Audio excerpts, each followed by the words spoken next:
প্রিয় দর্শক, আপনারা সবাই জানেন বর্তমানে টেলিগ্রাম কিন্তু ফেসবুকের মতো একটি জনপ্রিয় মাধ্যম।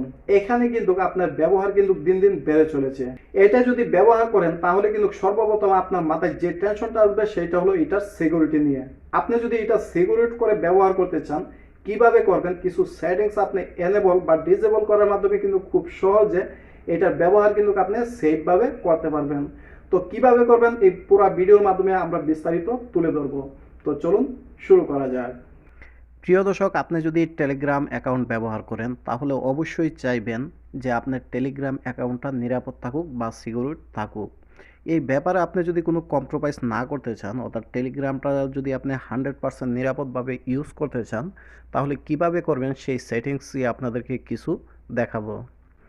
এর জন্য সর্বপ্রথম আপনি যে আপনার মোবাইলের টেলিগ্রাম অ্যাকাউন্টটি আছে সেটিতে আপনি প্রবেশ করবেন। তারপরে এখানে আপনি হোম পেজ পেয়ে যাবেন। তো এইখান থেকে আপনি যে কাজটা করবেন, সোজা এখানে যে থ্রি লাইন আপনি মেনু দেখতে পাচ্ছেন সেখানে আপনি ট্যাপ করবেন। তারপর এখানে আপনি পেয়ে যাবেন এরকমভাবে আপনি একটি প্রোফাইল। তো এইখানে আপনি একটা সেটিংস নামে যে অপশন দেখতে পাচ্ছেন সেখানে আপনি ট্যাপ করবেন। ট্যাপ করার পরে এখানে কিন্তু আপনার যে অ্যাকাউন্টটি আছে সেটি কিন্তু এখানে দেখাচ্ছে, অর্থাৎ উপর আপনার নাম দেখতে পাচ্ছেন, অ্যাকাউন্ট নাম্বার দেখতে পাচ্ছেন। তার নিচে আপনার অ্যাকাউন্ট সেটিংস নামে কিছু অপশন আপনি দেখতে পাচ্ছেন। তো এইখান থেকে আপনি যেই কাজটা করবেন, প্রাইভেসি অ্যান্ড সিকিউরিটি নামে যে অপশনটা দেখতে পাচ্ছেন এখানে আপনি ট্যাপ করবেন।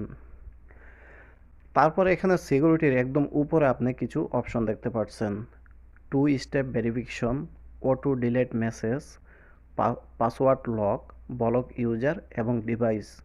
আপনি যদি টেলিগ্রাম অ্যাকাউন্ট ব্যবহার করেন তাহলে এই সেটিংসগুলো কিন্তু আপনার জন্য অত্যন্ত গুরুত্বপূর্ণ আপনার প্রাইভেসির ক্ষেত্রে। তো এখান থেকে যে উপরে 2 স্টেপ ভেরিফিকেশন আছে সেটাতে আপনি ট্যাপ করবেন। তো এখান থেকে আপনি 2 স্টেপ ভেরিফিকেশনটা অবশ্যই আপনি করে নেবেন। কারণ হলো আপনাকে এই 2 স্টেপ ভেরিফিকেশনটা হলো আপনার যে এই টেলিগ্রাম অ্যাকাউন্টটা এটার মূলত চাবি। এইটা ছাড়া আপনার যেরকম একটি তালা খুলতে পারবেন না, ঠিক এরকমভাবেই 2 স্টেপ ভেরিফিকেশনটা আপনার জন্য এই টেলিগ্রাম অ্যাকাউন্ট ব্যবহার করার জন্য খুবই খুবই গুরুত্বপূর্ণ। তো এই আপনার 2 স্টেপ ভেরিফিকেশন সম্বন্ধে আমার আলাদা ভিডিও আছে, সেটাতে আমি বিস্তারিত আলোচনা করব। তো সেইখান থেকে আপনি দেখে নেবেন। তো এখান থেকে আপনি সেট পাসওয়ার্ডে সেট করবেন।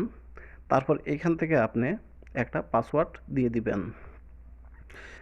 তো আমি এখানে দেখেন যে আপনাদেরকে দেখানোর জন্য মাত্র আমি একটা পাসওয়ার্ড ব্যবহার করতেছি।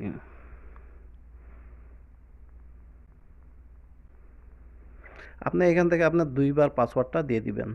দেওয়ার পরে এখানে যে আপনার ওকে লেখা আছে সেটাতে ট্যাপ করবেন। ট্যাপ করার পরে কিন্তু এখানে আপনি একটা ইমেল নাম্বার দিবেন, আপনার একটি ভ্যালিড ইমেল দিবেন।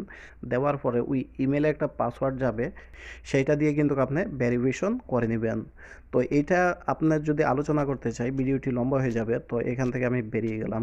তো এইটা সম্বন্ধে যদি আপনি জানতে চান তাহলে আমার পরবর্তী ভিডিওটি আপনি দেখবেন। তারপর এখানে দেখতে পাচ্ছেন যে অটো ডিলেট মেসেজ, এই জিনিসটা অবশ্যই গুরুত্বপূর্ণ। আপনি যে যার সাথে ট্যাক্স করবেন, মেসেজ করবেন, সেই মেসেজগুলো কিন্তু আপনার জমা হতে হতে কিন্তু পুরা বক্স কিন্তু ফুল হয়ে যায়। এটা সব সোশ্যাল মিডিয়ার ক্ষেত্রেই, যেখানে যেখানে আপনি ট্যাক্স করতে পারেন। এখন যদি আপনি চান যে আপনি এই মেসেজগুলো অটোমেটিকলিভাবে ডিলিট হয়ে যাক, আপনি একটা একটা করে ডিলিট না করুক, তাহলে এই সেটিংসটা আপনি অন করে নেবেন।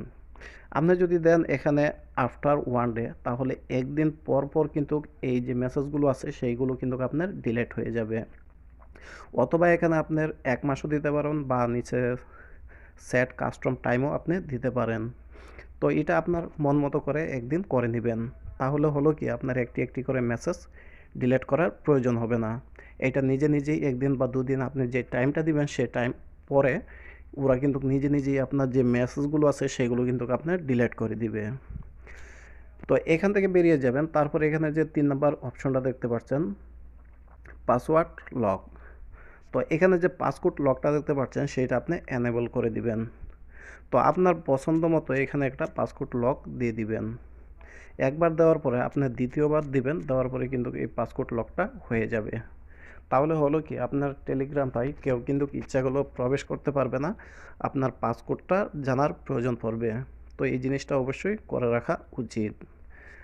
তারপরে যদি এখানে আপনি ফিঙ্গারপ্রিন্ট দিয়ে আপনার ডিভাইসটি অফ অন করেন, অর্থাৎ আনলক করেন, সেই ফিঙ্গারপ্রিন্টটাও যদি রাখতে চান তাহলে এখান থেকে রাখতে পারেন। আর যদি না রাখতে চান তাহলে এখান থেকে আপনি অফ করে দিতে পারেন। অফ করে দিলে শুধুমাত্র আপনার যে পাসকোডটা আছে সেইটা দিয়ে কিন্তু খুলতে হবে। আর যদি এটা অন করে দেন তাহলে একটা সুবিধা আছে যে আপনি পাসকোডটা না টিপেও কিন্তু আপনার ফিঙ্গারপ্রিন্টটা দিয়ে খুলতে পারবেন। তো আমি এখানে দুটোটাই রেখে দিলাম। তারপরে এখান থেকে বেরিয়ে গেলাম। তো এইখানে যে আপনার একটা ব্লক ইউজার, সেইটা আপনার জন্য অত্যন্ত গুরুত্বপূর্ণ। যদি টেলিগ্রামে আপনাকে কেউ ডিস্টার্ব করে তাহলে এখান থেকে কিন্তু যে এই প্লাস আইকনটি দেখছেন সেখানে ট্যাপ করবেন এবং এখানে কন্ট্যাক্ট করবেন। তো কন্ট্যাক্টসে যখন ট্যাপ করবেন তখন কিন্তু আপনার যে টেলিগ্রাম যারা যারা ব্যবহার করে তাদের এখানে নাম্বারগুলো কিন্তু চলে আসবে।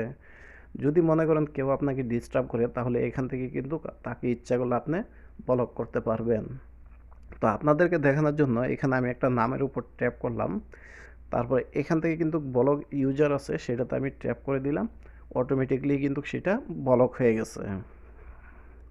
তো বুঝতে পারছেন এটাও আপনার জন্য অত্যন্ত একটা গুরুত্বপূর্ণ সেটিংস। তো এখান থেকে বেরিয়ে যাবেন। যাওয়ার পরে এখানে যে আপনার ডিভাইস অপশনটা আছে সেটাতে আপনি ট্যাপ করবেন। ট্যাপ করার পরে আপনার এই যে টেলিগ্রাম অ্যাকাউন্টটা শুধু আমার একটি মোবাইলেই ডিভাইসে অন আছে সেটা কিন্তু এখানে আপনি দেখতে পাচ্ছেন।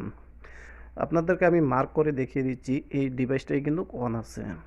এখন যদি এই টেলিগ্রাম অ্যাকাউন্টে আপনার কোনো অন্য ডিভাইস থাকে, ল্যাপটপ, ডেস্কটপ বা অন্য আদার কোনো ডিভাইস আছে, সেইটাকেও কিন্তু এখানে কানেক্টিং করতে পারবেন। অর্থাৎ আপনি যেই ডিভাইসে চাচ্ছেন সেই ডিভাইসে কিন্তু এখান থেকে আপনি কানেক্টিং করতে পারবেন। লিঙ্ক ডেস্কটপ ডিভাইস, তো এখানে যে অপশনটা দেখতে পাচ্ছেন সেখানে ট্যাপ করে তারপরে এখান থেকে আপনি পারমিশন দিয়ে কিন্তু আপনি ইচ্ছা করলে আপনি কিন্তু আপনার অন্য যে ডিভাইস আছে সেটা কিন্তু অ্যাক্টিভ করতে পারবেন। তারপর এখান থেকে বেরিয়ে যাবেন। মোটামুটি সেটিংসের কাজ কমপ্লিট। তারপরও আমি আরও অনেক সেটিংস আছে সেইগুলো নিয়ে আস্তে আস্তে ধীরে ধীরে আলোচনা করব। যদি ভিডিওটি ভালো লেগে থাকে তাহলে অবশ্যই চ্যানেলটি সাবস্ক্রাইব করে দিবেন এবং একটি লাইক করে দিবেন। আপনার যদি কোনো মতামত থাকে তাহলে কমেন্টের মাধ্যমে জানাতে পারেন। পরবর্তী ভিডিও দেখার আগ পর্যন্ত সবাই ভালো থাকেন, সুস্থ থাকেন। আল্লাহ হাফেজ।